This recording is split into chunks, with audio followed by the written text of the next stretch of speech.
Bonsoir à tous, bienvenue dans la FFC, la Family Football Club, l'émission des passionnés pour les passionnés. Likez, partagez, sachez qu'on va vous envoyer du lourd, du très lourd, des contenus toutes les semaines. Cette émission, c'est un cocktail d'avis tranchés, de débats passionnés, avec comme petite touche de l'humour. Les ingrédients cités, place à la composition d'équipe. Mes titulaires ce soir, mes potos, la Family Football Club. Moez, à ma droite. Bonsoir à tous. Salut à ma gauche, le fameux, le prodige, Amine Zaghi. Bonsoir à tous les petites fraîcheurs. Écoutez, moi je suis très heureux de commencer cette émission ce soir avec vous les gars. Ce soir on va rigoler, on va parler foot, on va parler franchement. Et au sommaire de cette émission, l'équipe de France, bien évidemment. Le cas Adrien Rabiot sera évoqué ce soir. Le mercato, Léo Messi. Et pour finir, la rubrique de Moez, cash ou clash. Les gars, comment ça va? Très bien. Super, moi quand je suis avec vous, je vais toujours très bien. Donc... Amine, Zaghi, apparemment. On a hâte d'en découdre. Bon bah c'est parti, l'équipe de France. Allez. On revient justement aujourd'hui, après ce Covid, on va dire que les équipes nationales commencent à rejouer et à reprendre. L'équipe de France, victorieuse de la Suède 1-0. On a vu un nouveau schéma tactique. Le 3-5-2, j'ai envie de vous dire, Amine, ma première question, c'est Didier s'appelle Rudy? Non, je pense que Didier s'appelle Alfred de Musset, parce que pour lui, qu'importe le flacon pourvu qu'on ait l'ivresse. Et que lui, en fait, ce qu'il veut, c'est qu'il veut juste gagner. Alors lui, son ivresse, c'est pas chambé, hein, c'est l'anti-Bielsa. Lui, ce qu'il fait kiffer, c'est les résultats. C'est pas le jeu, c'est pas l'ambiance, c'est pas la compo. Lui, ce qu'il veut, c'est le pragmatisme à l'état pur. Ça veut dire que là, il s'est rendu compte de quoi? Il s'est rendu compte que niveau latéraux, on était un peu claqués. Voilà. Du coup, il s'est dit quoi? Il a plus de certitude avec les défenseurs centraux qu'avec les latéraux. Du coup, il s'est dit quoi? Je mets 3 défenseurs centraux, 5 milieux, et après, les gars devant, ça classique, on va dire, c'est chouchou devant. Mais après, le truc, c'est qu'avec Didier Deschamps, au bout d'un moment, c'est vrai qu'on se demande quelle est la vraie ligne directrice de son schéma tactique. Est-ce qu'un jour, il y en a ou il n'y en a pas? Parce que voilà, c'est et Machiavel et Alfred de Musset, en fait. Ouais, bah, moi, je te rejoins un peu là-dessus. Moi, perso, là, ce week-end, je me suis remis en question. J'ai regardé... C'est bien. Ah non, mais j'ai regardé, ouais, ça m'arrive de temps en temps, une fois dans le mois. Et là, quand j'ai regardé le match de l'équipe de France, je me suis dit, mais c'est ça ma vie? J'ai envie de regarder ça? C'est ça l'objectif d'une soirée, un samedi soir? Je sais pas vous, mais franchement, normalement, on est censé un peu les attendre ces semaines internationales, parce que c'est censé être le rassemblement des meilleurs joueurs, etc. Ça, c'était historique.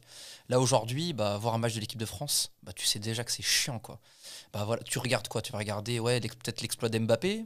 Moi, en tant que supporter du PSG, c'est vrai, je vais faire attention aux prestations, s'il n'y a pas de blessés, etc. Mais sinon, sur le match en lui-même, moi, je m'ennuie.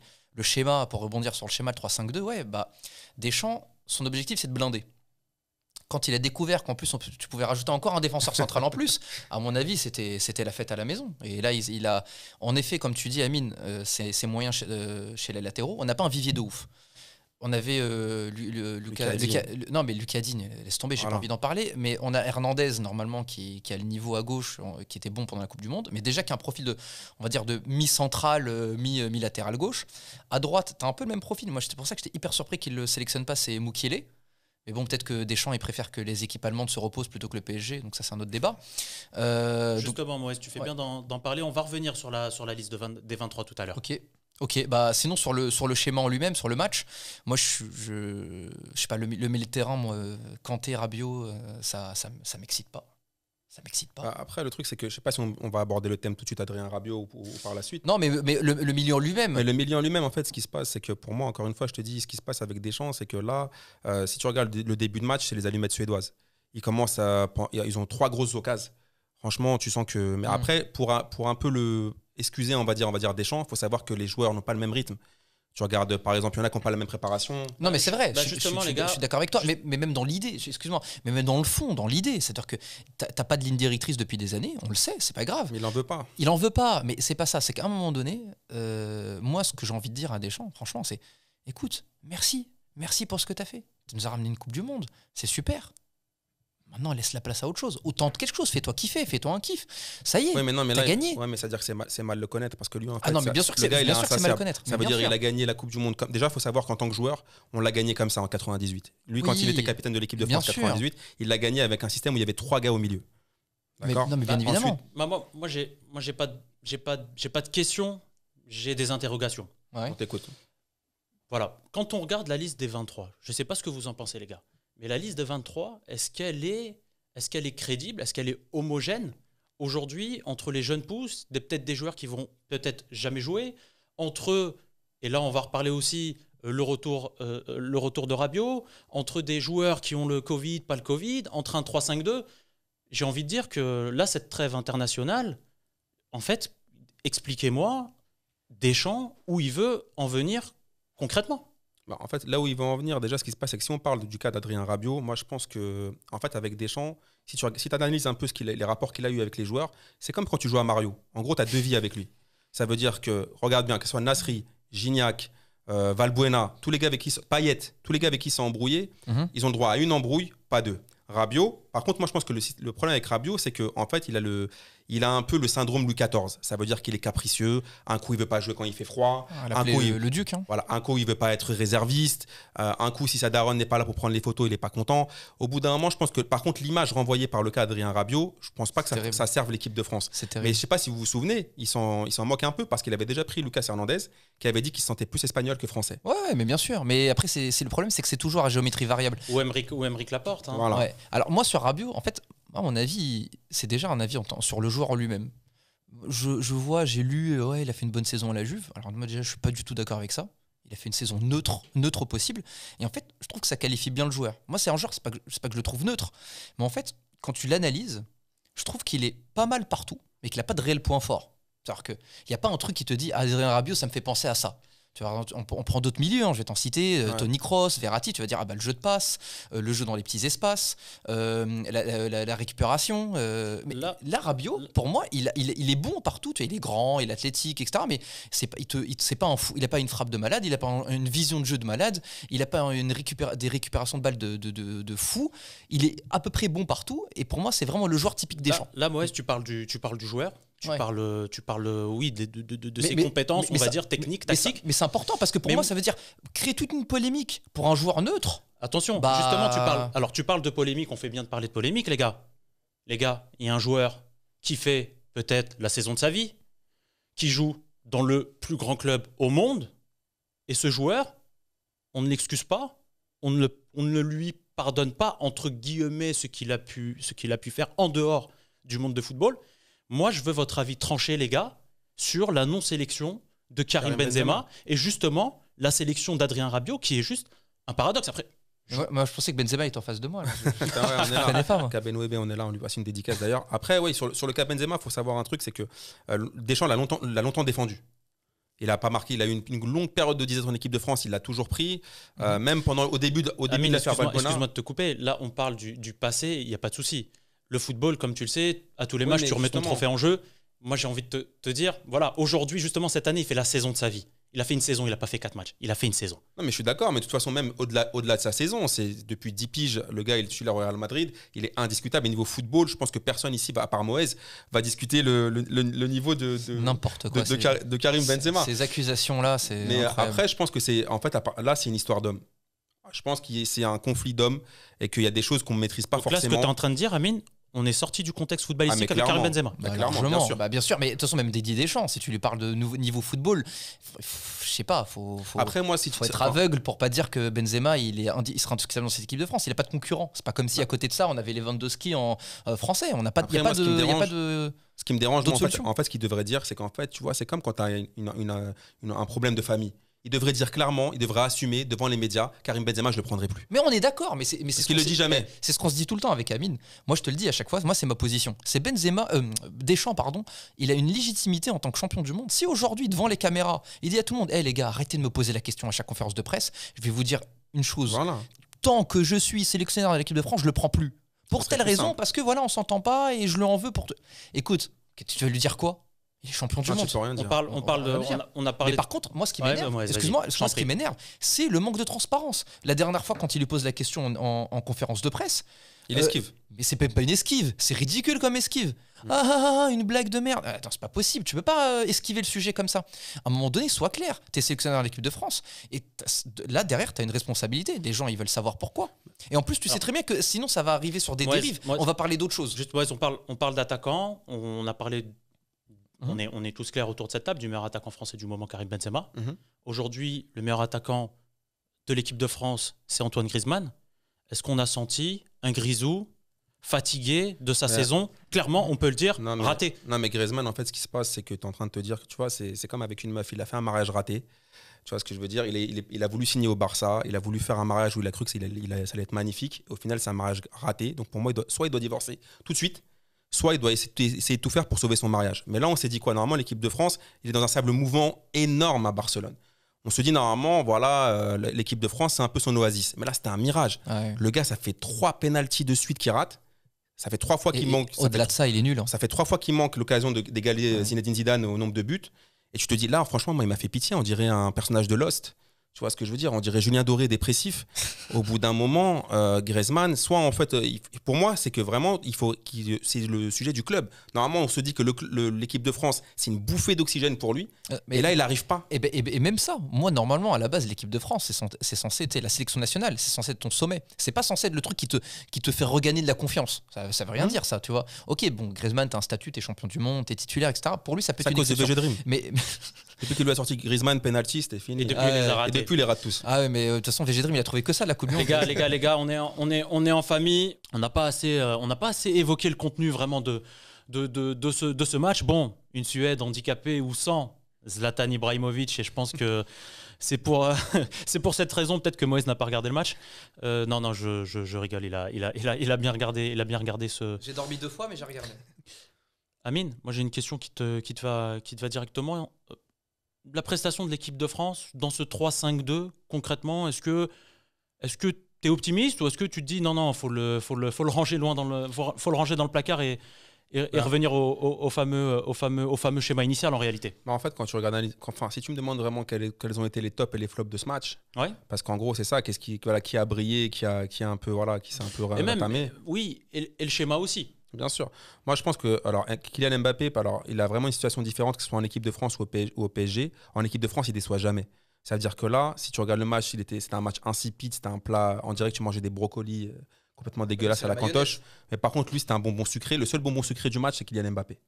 Pour moi. Hein. Et alors, par contre, un autre, Kanté, on dit toujours, il est petit, il est gentil. Ah, pour moi, c'était son adversaire, il n'est pas du tout gentil.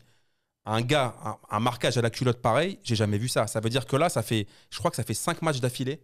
On n'a jamais vu ça, ça fait 5 matchs d'affilée. Et on a l'impression qu'il qu'il récupère s'adapte. 10 ballons Amine, dans le match. on a l'impression qu'il s'adapte un peu aussi à tous les joueurs du milieu de terrain. Un coup c'est Rabiot, un coup c'est Pogba, un coup c'est Tolisso. Mais c'est parce que son style ne change pas.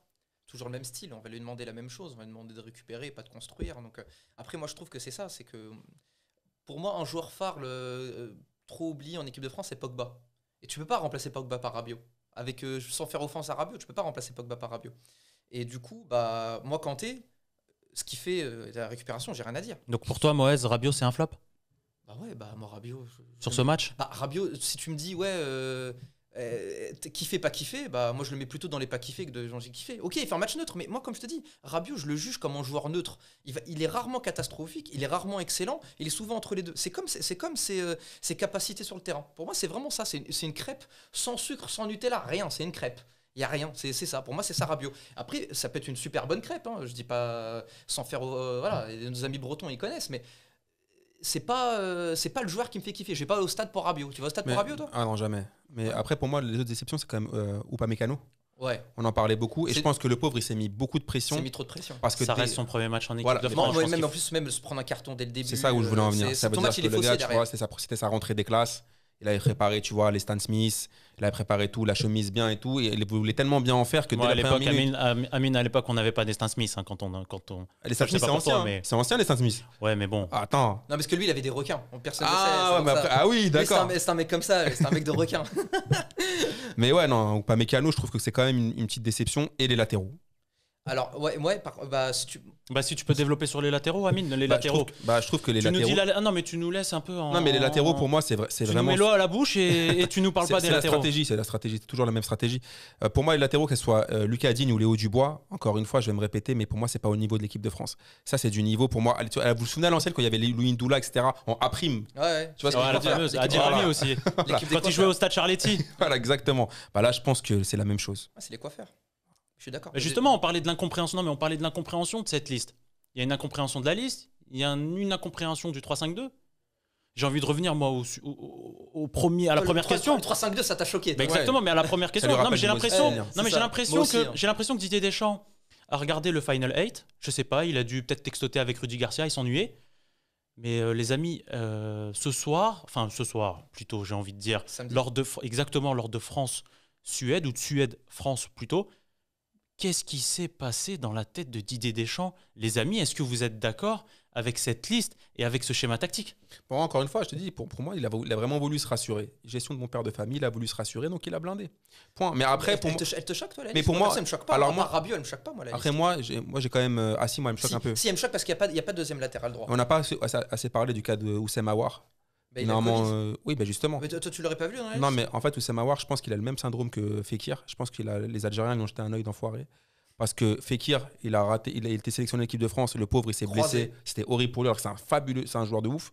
Et Aouar, première sélection. Et j'ai vu tous les sites algériens en parler. Et du coup, il a chopé le Covid. Donc, mais c'est vrai que pour moi, j'aurais bien voulu voir ce genre de joueur quand même pour commencer en équipe de France. On est complètement d'accord. Et après, j'espère qu'il va jouer contre la Croatie. Pour moi, c'est Kamavinga. Ouais. Parce que je pense que là, pour le coup, on tient un gars au milieu. Une pépite. Qui, pour moi, à l'Euro, va être le joueur de l'Euro. Et pour moi, je pense que peut-être la future recrue du Paris Saint-Germain. Bah, j'espère. Franchement, là, demain, moi, je signe tout de suite. Bah, pour le coup, j'ai pas fait mes tops et mes flops. Peut-être qu'on s'en fout. Mais... Non, mais vas-y. Non, mais mes tops et mes flops, en top, j'ai rajouté Kipembe. Parce que moi, je trouve qu'il est dans sa lancée. Il est sur une bonne dynamique. Ouais, en fait, moi, je l'ai beaucoup critiqué à un moment donné. Je ne l'ai pas trouvé super, notamment la saison dernière. Un petit peu en dedans, etc. On sait aussi l'effet post-Coupe du Monde qu'on a eu sur plusieurs joueurs. Mais là, cette saison, et surtout son Final 8, en fait, il est top. Et là, sur les 3 défenseurs, c'est celui qui m'a le plus rassuré. Kipembe, pendant la Coupe du Monde, il a juste refait la carrière de VG Dream en réalité. Ils sont plusieurs à avoir fait sa carrière. Franchement, Benjamin Mendy, Kipembe. Benjamin Mendy, et lui, c'est sa carrière tout court. Ah oui, attends, mais justement, c'est super passe D pour un autre Mendy. Ferland. J'étais déçu, voilà, parce que Ferland Mendy, moi, j'étais pas trop convaincu à son arrivée au Real. Mais je trouve que par rapport à ces concurrents-là qui sont là, après, je me dis, ok, c'est vrai. Encore une fois, j'insiste sur la différence de rythme. T'en avais qui dansaient la valse, d'autres qui dansaient la tectonique. Tu vois, c'était un peu difficile d'avoir. Ou d'autres qui faisaient des pointes. Voilà, ou d'autres qui faisaient des pointes. D'ailleurs, c'est très bien d'avoir un chorégraphe qui nous dise comment faire un peu pour harmoniser cette. Bon, ça se trouve, on aura un chorégraphe un jour dans l'émission. On sait pas. Hein. Mais je pense que voilà, il faut. Kamel Wally, si tu nous entends. Mais je pense que c'est ça le problème. Et c'est vrai que sur Ferland Mendy, j'aurais bien aussi voulu le voir. J'aimerais bien revoir ces joueurs-là dans une forme optimale. Mais après, dans un 3-5-2, Amine, pour compléter, moi je trouve qu'on n'a pas des bons profils de latéraux. Un 3-5-2, c'est vraiment parfait pour des latéraux vraiment offensifs. On parle de Hakimi, c'est des joueurs comme ça qui vont être mis en avant. Comme Benjamin Mendy. Alors Benjamin Mendy, exactement. Alors pour le coup, j'aime pas trop le joueur, mais c'est vraiment le profil parfait. Ou même Théo Hernandez, parce qu'on a Théo Hernandez. Guardiola l'a souvent utilisé comme ça, voilà. Bielsa. Ouais, non, mais c'est des latéraux qui sont faits pour. À droite, là, j'en vois pas trop, parce que je trouve qu'on a plutôt des profils. Moi, Dubois, j'aime pas du tout. Je suis pas du tout fan. Mais Dubois, est-ce que franchement, on va pas se mentir, est-ce que c'est pas à cause de son blaze que les gens l'aiment pas? Tu vois ce que je veux dire? Non mais attends, sérieusement, sortons de ça. Tu vois, c'est un peu l'anti-héros. C'est dommage, alors que moi, honnêtement. Mais même si tu l'aimais les tresses de Sean Paul, je l'aime pas, frère. Ça change rien. Non, mais je pense qu'honnêtement. Même si tu l'appelles Woods, je l'aime pas non plus. Moi, je pense que s'il avait un tatouage 9 de I, tu vois ce que je veux dire? Je pense que les gens le kifferaient plus. Est-ce que Dubois, c'est pas le cousin français de Del Bosque? On sait pas, tu vois, mais tu vois ce que je veux dire. Moi, je trouve que ce joueur-là, je suis pas trop fan de lui, mais je trouve que quand même, il est pas non plus si claqué que ça. La dernière fois que j'ai entendu l'argument des tatouages, c'était sur Valère Germain, et je te jure, frérot, c'est pas un argument. Le truc, ouais, s'il était tatoué et s'appelait Argentin. Là, quand on t'entend, Amine, on a l'impression que tu parles de Francis Yasser à l'époque pour les vrais supporters du PSG, mais Dubois, c'est quelqu'un qui a fait quand même une grosse saison avec l'Olympique Lyonnais. C'est là où j'étais là, justement, je le défendais. Je disais qu'en fait, pour moi, Dubois, pendant longtemps, j'étais sceptique sur lui. Et au final, quand j'ai vraiment regardé les matchs attentivement, je trouve qu'il est pas si mal que ça. Et qu'encore une fois, c'est par rapport à son... Mais justement, comme tout à l'heure, je parlais de l'exemple de la crêpe sans sucre, sans Nutella, c'est exactement ça. C'est qu'il est pas trop mauvais défensivement. Offensivement, il sait pas mettre en centre. Mais des latéraux comme ça, on en a eu plein en équipe de France. Djibril Sidibé, c'était le même. Il était quand même meilleur. Toi, tu souhaites, Amine, est-ce que tu souhaites qu'il aille prendre un petit cours de stylisme chez Maldini? Bah, je sais pas, après, il faudrait voir avec, dans la famille Football Club s'il y a des membres qui peuvent, tu vois, le conseiller. Je en regarderai termes de pas à style, gauche, mais en effet, on a vu le costard. Bon. Les amis, on a débattu sur l'équipe de France. Ouais. Débat comme d'habitude passionnant les potos. Maintenant on va passer on va dire à la deuxième partie de cette émission. Tu parlais de Lost, Amine. Justement dans Lost il y a Léo Messi avec Antoine Griezmann. Léo. Justement aujourd'hui est-ce que clairement le sujet oui Léo Sekeda, mais plus généralement est-ce qu'aujourd'hui Barcelone c'est une télé-réalité?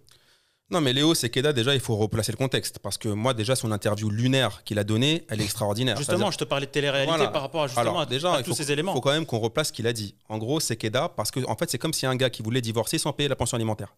Ça veut dire il a dit, je veux partir, mais je voulais partir gratuit. En gros, c'est ce qu'il a dit. Et au bout d'un moment, ça veut dire que moi, je trouve que c'est un manque de respect énorme pour le FC Barcelone. Ça veut dire qu'en gros, pour moi, c'est comme avec une meuf, si tu restes avec elle, alors qu'en fait, tu penses à une autre, ça sert à rien de te garder. Il aurait dû partir.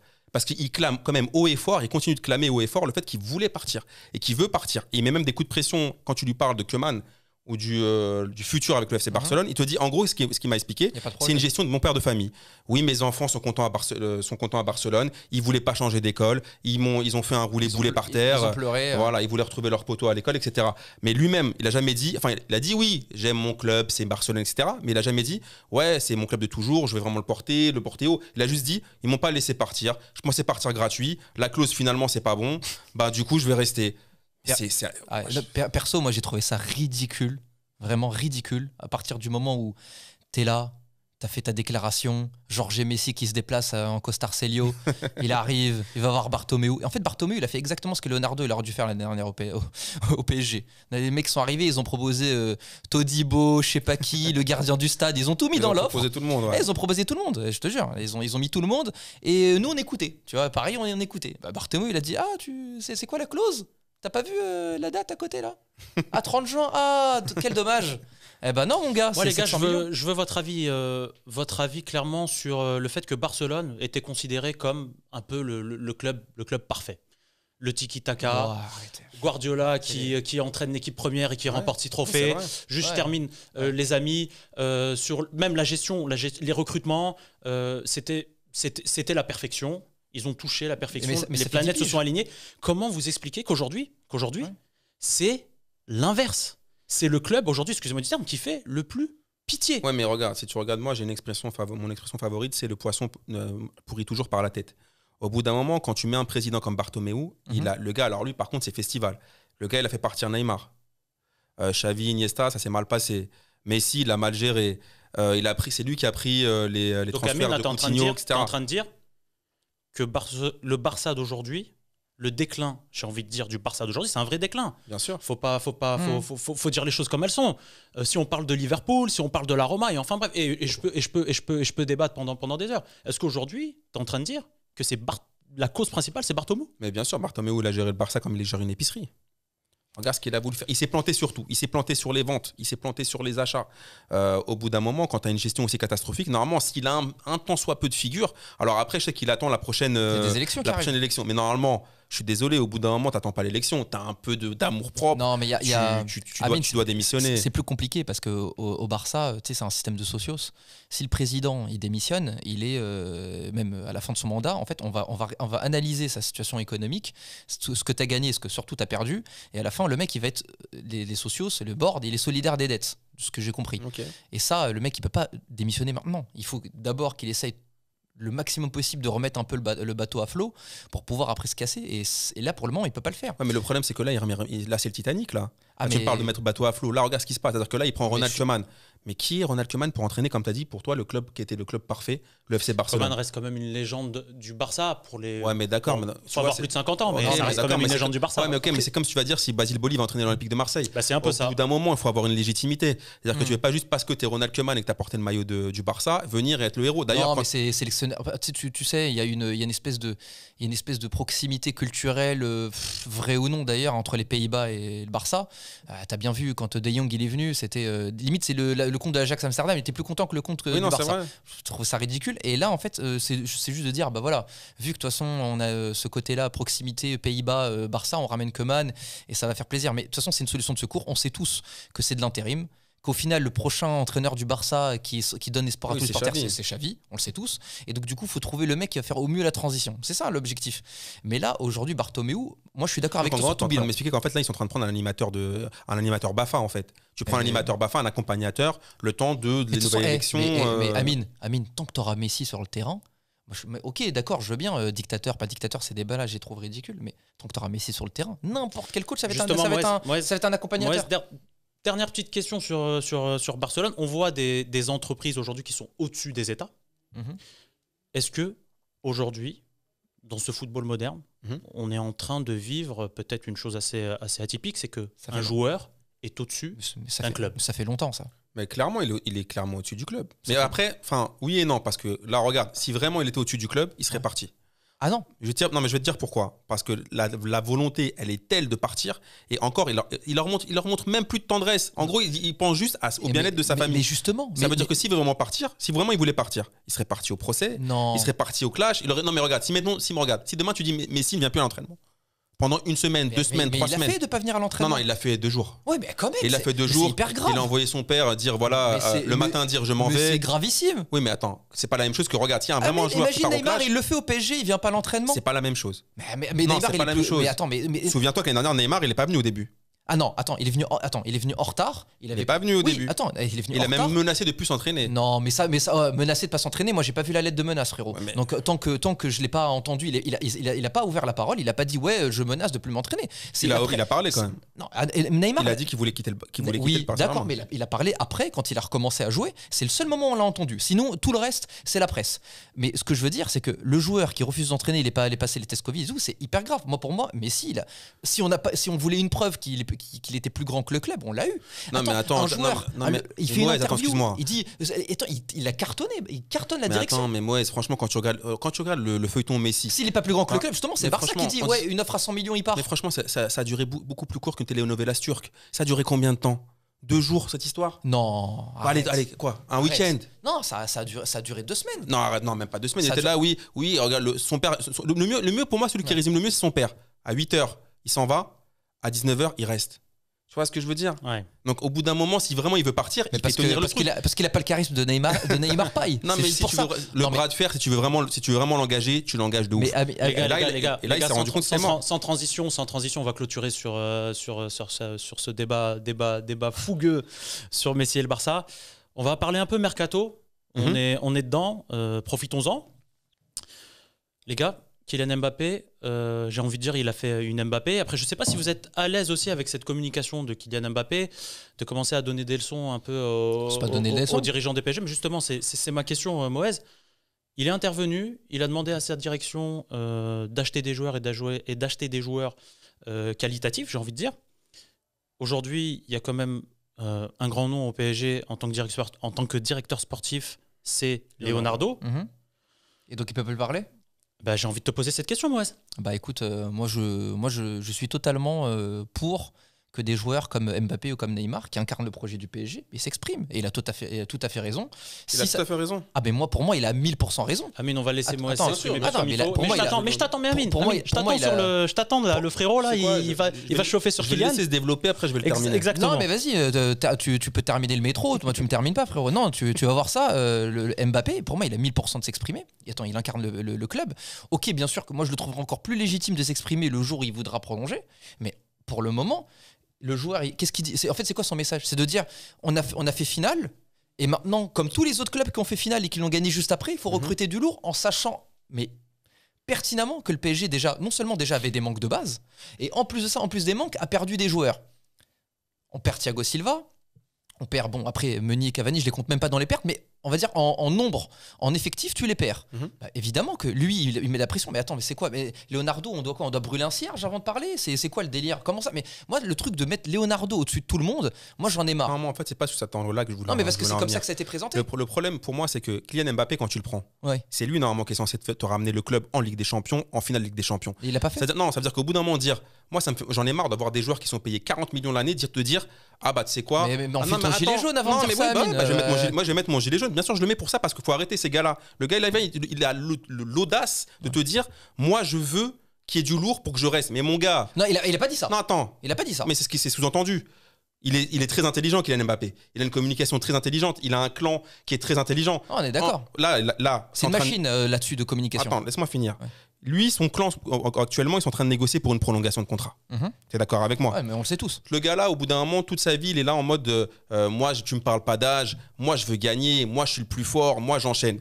Ok, au bout d'un moment, c'est à ton club. Quand tu étais en demi-finale et que tu nous as mis une frappe en finale, une frappe sans magnésium, et que tout le monde voulait te gifler, là, par contre, tu nous as pas dit ouais, j'attends d'avoir du lourd. Le lourd, il était là, tu étais devant les cages, devant Neuer. Okay. Moi, j'ai pas envie de le défendre parce que, ok, non, mais c'est pas ça. Je l'insultais comme tout. Mais dans son interview, parce qu'il faut la prendre complète, il fait son mea culpa là-dessus. Il dit moi-même, j'ai pas été au niveau. Non, mais il fait son mea culpa. C'est encore une fois, c'est que de la com. C'est-à-dire qu'au bout d'un moment, dans le fond, t'es pas d'accord avec lui que le PSG, pour gagner la Ligue des Champions, il a des manques qu'il doit recruter. Pour moi, le Paris Saint-Germain, ils étaient en finale cette année. Non, mais pour la gagner, il fallait mettre les occasions que tu avais. Tu vois, c'est comme si Neymar, regarde, je parle pas que d'Mbappé. Mais t'es pas d'accord? Non, c'est vrai que si demain Neymar. Ils doivent recruter personne. Non, attends, ce que je t'expliquais, c'est que ces pointures-là, tu vois ce que je veux dire? Ces pointures-là, elles sont censées te faire gagner avec des champions. Au lieu de toujours dire, ouais, je veux toujours. Regarde, dans les autres grands clubs. Mon gars, dans les autres grands clubs, tu peux pas dire, ramenez-nous. Vous devez faire gagner le club. Et Messi, Ronaldo, ils ont jamais réclamé des recrues. Messi, Ronaldo. Parfois, j'ai l'impression que le PSG, on doit les juger sur. Je parle pas du PSG. Je parle pas du PSG, je parle de Kylian Mbappé. D'accord. Donc Kylian Mbappé, en fait, tous les autres gens, ils ont des droits, mais lui, c'est un délit de sale gueule. Lui, il a pas le droit. Non, pas du tout. C'est-à-dire qu'au bout d'un moment, tu dois assumer ton rôle. C'est-à-dire que le fait de. Qui te dit qu'il assume pas? Il l'assume pas. Mais t'as le droit de réclamer du lourd avec toi.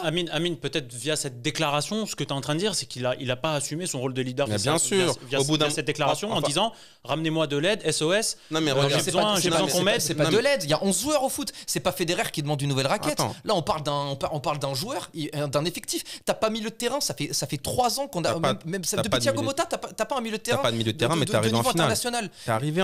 T'es arrivé en finale. On va pas répéter le parcours. Si l'année prochaine tu tombes contre le Real en quart, t'es sûr d'aller en finale encore? C'est pas ça le problème, ouais, c'est qu'au bout d'un moment. Regarde, même Manchester United, regarde le recrutement qu'ils font.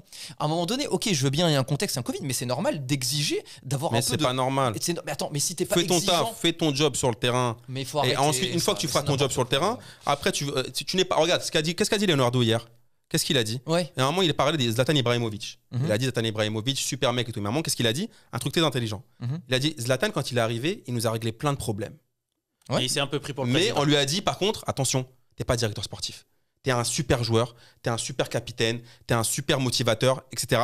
Mais par contre, attention, là, Mbappé, moi, ce que j'ai envie de lui dire, c'est. Oui, est-ce qu'il a franchi la frontière? Pour moi, regarde, moi, ça. Est-ce qu'il a franchi la frontière? Mais Alex, il avait déjà franchi l'année dernière au Trophée du foot quand il a osé interpeller Nasser El Khelaifi, qui lui a tout donné et qui a tout fait. Non, mais là-dessus, on est d'accord. Ah, bah voilà, qui a tout fait. Chaque année. Non, mais non, lui, il a reconnu. Non, chaque année, il nous refait la même. Là, il a refait de manière plus subtile. Non, faut arrêter. C'est pas la même. Pour moi, ça n'a rien à voir. Moi, au contraire, moi, je suis content. C'est comme la déclaration où on l'a taclé, celle avant Manchester, où il commence à dire ouais, faut qu'on arrête de vendre la peur. Et après, les gens ont dit ouais, il a dit ça, une semaine après, il glisse. Moi, je suis pas d'accord parce qu'en fait, à un moment donné, c'est trop facile de corréler les déclarations à qui le dit. À un moment donné, moi, si demain, un mec dans la rue qui dit ah bah le ciel est bleu, je vais pas lui dire t'es qui toi pour dire le ciel est bleu. Ça n'a rien à voir. Une vérité, c'est une vérité. Non mais c'est bien sûr que ça a à voir. Mbappé aujourd'hui, il dit quoi? Il est dans un club, il est dans le PSG, il est ambitieux. Il dit aujourd'hui on doit recruter, ce qui est une vérité. Et de deux, et bah c'est Mbappé qui le dit, que ça soit même si c'était Bernat qui le disait, on lui serait tombé dessus. Bernat il dit il faut recruter du lourd. Non, moi je pense qu'Mbappé est un délit de sale gueule. C'est juste que c'est un délit de sale gueule. Non. Mbappé maintenant dès qu'il parle, on va regarder ce qu'il va dire. Moi j'ai envie de te donner peut-être un contre-exemple et dire ce que vous en pensez. Jeffrey Adélaïde, le joueur lyonnais, c'est plein. Voilà, mais non, mais parce que c'est pas justement, c'est la question. Est-ce que si c'est Adélaïde qui le dit, il se fait taper par Juninho, il se fait taper par sa direction et on lui dit gamin, garçon, calme-toi, détends-toi. Mais ça n'a rien parce à que voir. Mbappé, j'ai l'impression qu'on lui dit rien. Mais non, au contraire, tout le monde l'a cartonné. Moi, je suis pas d'accord. Adélaïde, il fait quoi? C'est une situation personnelle. Il met en avant une situation personnelle vis-à-vis du collectif. Et en plus, après une saison où il est blessé, où il y a un Covid, attends, laisse-moi terminer. Où il y a un Covid, etc. Il dit en gros, je vais me casser. C'est ce qu'il dit. On est d'accord. Mbappé, il dit quoi? Il dit bah voilà, dans le projet, il faut qu'on recrute. Mais ça n'a rien à voir. Non, ça n'a rien à voir. Ça a à voir quand même. Parce que Attends, quoi qu'il arrive. mais non, mais il y a un truc, c'est comme. Attends, c'est comme. Toi, tu parlais des couples, etc. tout à l'heure. Jeffrey Adélaïde, franchement, c'est quoi? C'est le mari qui a fauté, qui se douche pas, etc. et qui dit je vais peut-être aller voir ailleurs. C'est ça en fait. Non, ça n'a rien à voir. Mbappé, c'est le mec, il est dans son couple, il dit tiens, pour qu'on soit plus heureux, faudrait peut-être qu'on achète une plus grande maison. Amine, pour conclure sur le sujet Mbappé et notamment sa com, et justement le fait qu'il ait réclamé des joueurs pendant ce mercato pour le PSG et pour arriver en finale et pour pouvoir justement gagner cette Ligue des Champions. Le mot de la fin sur Mbappé? Le mot de la fin sur Mbappé, je ne sais pas si vous vous souvenez juste de la déclaration qu'il a donnée juste avant la finale. Juste avant la finale, il a dit « Neymar et moi, on s'est rendu compte cette année qu'on ne devait plus penser qu'à tous les deux et qu'on devait se mettre plus dans le groupe. C'est tout que je termine là-dessus. Ça veut dire encore une fois, les gars, c'est comme quand tu es avec ton meilleur pote à l'école, voilà, vous êtes là, vous faites votre délire et vous oubliez tout le monde. Le club, c'est un collectif. Et cette année, en fait, il a fallu qu'ils se rendent compte tous les deux, au bout de 3 saisons au club, qu'en fait, il faut qu'ils jouent avec leurs potes. Les gars, après Mbappé et donc le mercato du PSG, on va passer à un mercato assez spécial, j'ai envie de dire. Dis-nous tout. C'est celui de Chelsea. Ah, intéressant celui de Chelsea. Amine? Intéressant celui de Chelsea. Après, Chelsea, pour moi, là, ils sont en train de faire beaucoup de paris. Justement, est-ce que tu sens une stratégie derrière les recrutements qu'a opéré peut-être Frank Lampard et sa direction? Alors, honnêtement, je trouve pas une stratégie vraiment très claire et efficace. Chelsea, c'est quoi? C'est un club... franchement, si on se ment pas, à la base, Chelsea, c'est une Kardashian. Tout est fake dans ce club. Ça veut dire qu'il n'y a pas vraiment de supporters, il n'y a pas vraiment de culture club, il n'y a rien du tout. Au fur et à mesure, ce qu'ils ont fait pendant des années, c'est acheter. Là, en fait, ce qui se passe, c'est qu'ils ont ramené un gars du club en tant que coach, vraiment un gars estampillé club qui est Lampard. Et là, qu'est-ce qui se passe? Là, qui est une légende du club, bien sûr. Ils prennent des paris. Ils prennent Ziyech, qui est un joueur que j'adore, super joueur, très technique, très intelligent, très fin. Ils prennent Timo Werner, que j'aime moins, où je suis moins convaincu. Mais bon, pour le championnat anglais. Ils avaient un besoin en plus. Voilà, pourquoi? Ils prennent encore le joueur de Leverkusen, j'ai oublié son nom. Kai Havertz. Voilà, c'est un crack. Voilà, donc en fait, en gros, là, ce qui se passe, c'est qu'il n'y a pas de certitude, mais c'est sexy. Tu vois ce que je veux dire? T'as pas de garantie. Et ils prennent Thiago Silva aussi. Ouais, ça par contre, c'est moins sexy. Ah bah moi, je suis pas d'accord. Au contraire. Si tu prends... moi, franchement... Ouais, son avis là-dessus? Moi, je trouve que, en fait... Sur la stratégie globale de Chelsea. En gros, Chelsea, en fait, tu fais la comparaison, comme il disait Kardashian, avant maquillage, après make-up. Avant maquillage, là, t'avais une équipe qui était plutôt pas mal cette saison, avec des points positifs, des points négatifs, des belles découvertes. Lampard qui s'est bien approprié le collectif. T'avais des joueurs... Après, moi, je trouve que t'avais des joueurs pas très compatibles. Par exemple, le milieu de terrain, tu vois, t'avais Jorginho, Kanté, tu comprends pas. Il y avait pas vraiment de cohérence. Moi, je trouvais la défense catastrophique. Les joueurs, Rudiger, etc. Même Azpilicueta, le pauvre, il est à la cave. C'est fini. Et à côté de ça, t'avais le gardien qui ressemblait à rien aussi, celui qu'ils avaient acheté, Kepa, je crois, c'est ça. Qui est un bon gardien quand même dans l'absolu. Ouais, mais je pense mal adapté. En plus, la polémique du penalty et tout. Oui, après, ça l'a tué. Et à côté de ça, il y avait l'attaquant devant Abraham. Ouais, Abraham qui a fait une bonne saison. Et derrière, en fait, il y avait des besoins à chaque ligne. Et en fait, qu'est-ce qu'ils ont fait? À chaque ligne, ils ont pris des joueurs. Tu dis t'es en train de dire qu'ils ont bouché un peu les trous ou... Non, c'est plus que boucher les trous. Moi, je trouve qu'ils ont fait Pete Murray. Vraiment, ils ont à la fin. Ils ont mis du plâtre, ils ont tout mis. Ils ont mis le truc. Ils ont mis. Tiens, t'as tes clés et voilà. Non, l'équipe, elle est super sexy. Comme t'as dit, ils ont ramené Ziyech. Ziyech, c'était le bon coup à tenter. Oui. Mine de rien, c'était. Au final, moi, je le pensais plus jeune que ça. Quand tu regardes, il est pas si jeune que ça. Donc, c'était vraiment le moment ou jamais pour lui de franchir le pas et d'aller dans un bon club. Parce que tous les pépites, elles sont parties. Lui, il est resté, le pauvre. Et maintenant, ça y est, il a enfin un club, on va dire, plutôt ambitieux et à sa hauteur. Timo Werner, ça fait longtemps qu'on l'attend dans un plus grand club. Il y est. Kai Havertz, pareil. Et en fait, Chelsea... Au final, au fil des années, c'était devenu vraiment l'ogre de Ligue des Champions et c'est passé un peu au club intermédiaire. Je ne sais pas si tu es d'accord avec moi là-dessus. Et là-dessus, ils ont pris le top du club intermédiaire. On va voir si ça va. Oui, c'est vrai. Mais après, tu vois, par rapport à ses concurrents directs qui sont City et Liverpool. Ouais, justement, pour clôturer un peu ce débat sur le mercato, est-ce que concrètement, c'est un mercato assez spécial, disons-le, c'est le mercato coronavirus. Bien sûr. Est-ce que durant ce mercato, il va y avoir des grands coups? Moi, personnellement, le seul grand coup, perso, qu'on pouvait voir, c'est Messi. Parce qu'en fait, c'est un transfert. Leonardo, d'ailleurs, moi, j'ai trouvé son interview, c'est du Leonardo, quoi. En fait, c'est du vent, mais à côté, il le dit bien. Et du coup, le truc, c'est que... Par contre, ça, il a raison là-dessus, c'est que Messi, c'est du hors mercato. C'est un truc, ça se regarde limite en dehors de tout ce qui peut se passer. Il y a je une te dis, explosion dans le monde. Telenovelas. Voilà. Mais le truc, c'est que par contre, en dehors de Messi, qui aurait pu être le coup du mercato, bah, faut se dire que les clubs, ils vont jouer pendant 1 an quasiment sans public. Bon, pour des clubs, par exemple les clubs anglais, on l'a vu d'ailleurs, c'est ceux qui ont investi le plus. Bah, il y a moins d'impact. Mais pour un club, pour le PSG, c'est le club du top 10 qui est le plus dépendant des recettes de recettes de billetterie et même de tout ce qui est loge, etc. C'est vraiment, c'est plus d'un tiers du budget. C'est énorme. C'est pas autant pour les autres clubs. Là-dessus, mine de rien, le PSG, le gros coup, on va dire que ça a été dit hier, bah, c'est Icardi. Le gros coup, on va dire en termes de budget, gros coup sans faire de jeu de mots sur son poids. Et derrière, bah, des gros coups, t'en auras pas 150. Moi, je pense que peut-être à la fin de mercato, au final, quand il dit Leonardo, parce qu'en fait Leonardo, il résume bien pour le coup, je peux pas lui négliger ça. Il résume bien la situation du mercato. Il dit il va falloir être inventif. Moi, j'ai peur d'être inventif parce que si c'est pour choper un Todibo, une chaise de jardin, etc. Excuse-moi de te couper. On me dit on me dit à l'oreillette que Kylian Mbappé est forfait pour le match France-Croatie, malade du Covid-19. On vient d'en parler de ce mercato coronavirus. Mais du coup, c'est incroyable parce que là, si on prend le calendrier de ce qui va se passer, la suite des événements, ça veut dire que dans 2 jours, jeudi, tu as un PSG Lens.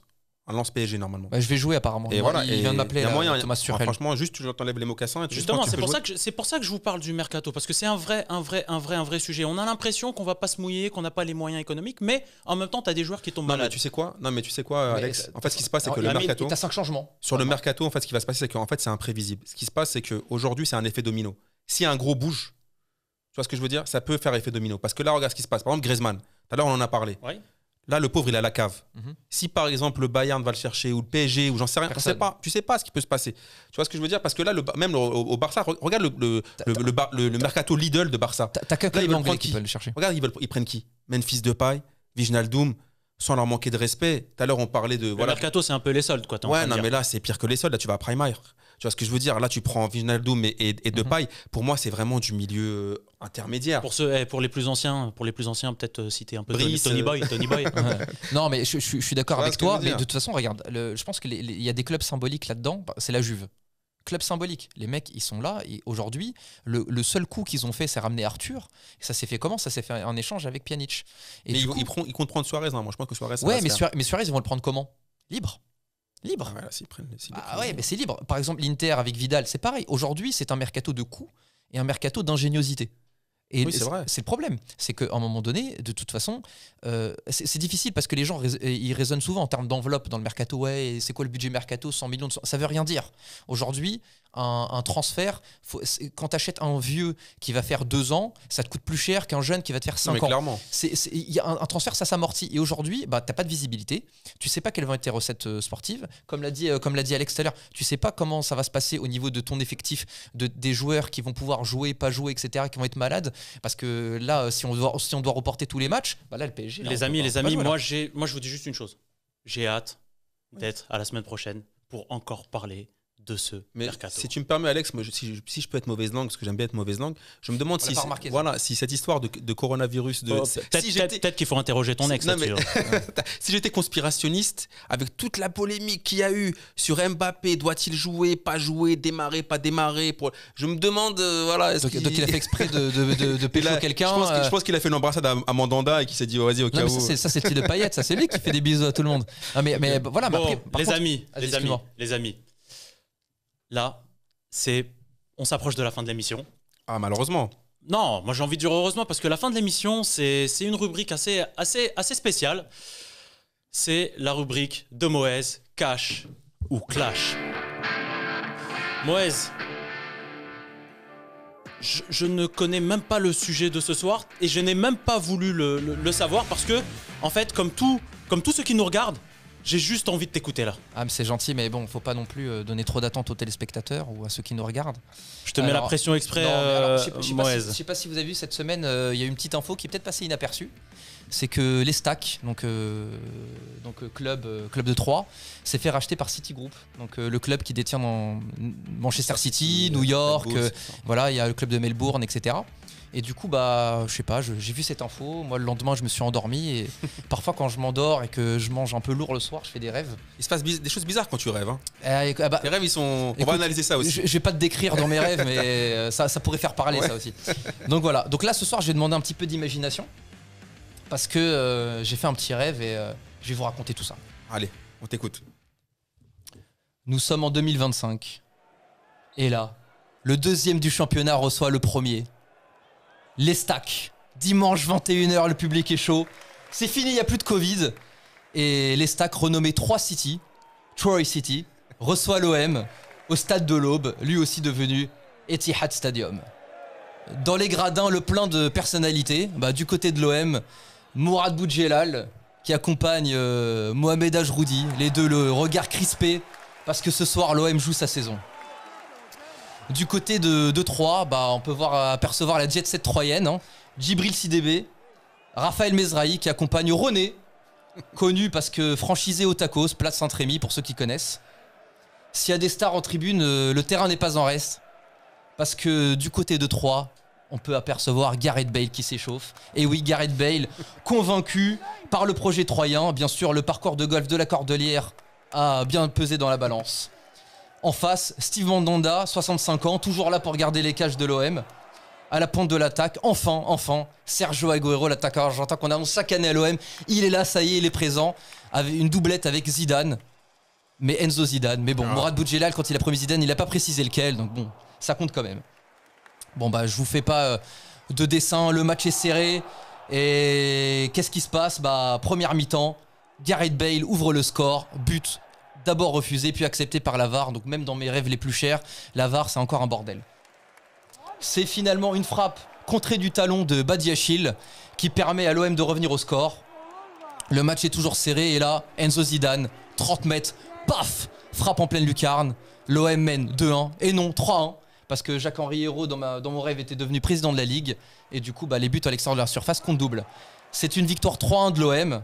Et même la banderole critiquant les zizitono dollars du COP troyen ne réussissent pas à enlever le sourire d'Ajroudi. L'OM a réussi sa saison. L'OM remonte en Division 1. Et oui, si la passion ça ne s'achète pas, pour tout le reste, il y a la Ligue 1. Merci à tous. Franchement, Moïse, tu m'as fait rêver là, avec la jet set troyenne. Ça donne envie d'aller visiter Troyes. La jet set troyenne et j'ai envie de dire, le petit tacle à l'Olympique de Marseille. Amine. Ouais, mais ça, c'est en fait ce qui se passe. Moïse, c'est qu'il a décidé de ne plus jamais mettre un pied à Marseille de toute sa vie. Moi, je pense que c'est son objectif dans la saison.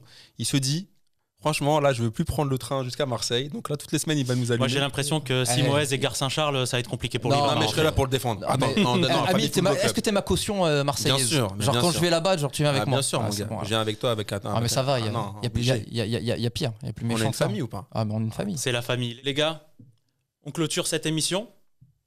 Émission comme d'habitude. Passion, du foot passion pour nos passionnés ce soir qui nous écoutent. Vous nous avez régalé les gars, j'espère que vous allez nous régaler la semaine prochaine. Vous avez la pression. Moi en tout cas j'ai kiffé, j'ai passé un hyper bon moment. On va se régaler toutes les semaines avec Amine Zaghi, Moez. Rendez-vous la semaine prochaine. Gros big up à la FFC, la Family Football Club. Rendez-vous la semaine prochaine. Ciao les fraîcheurs. Merci.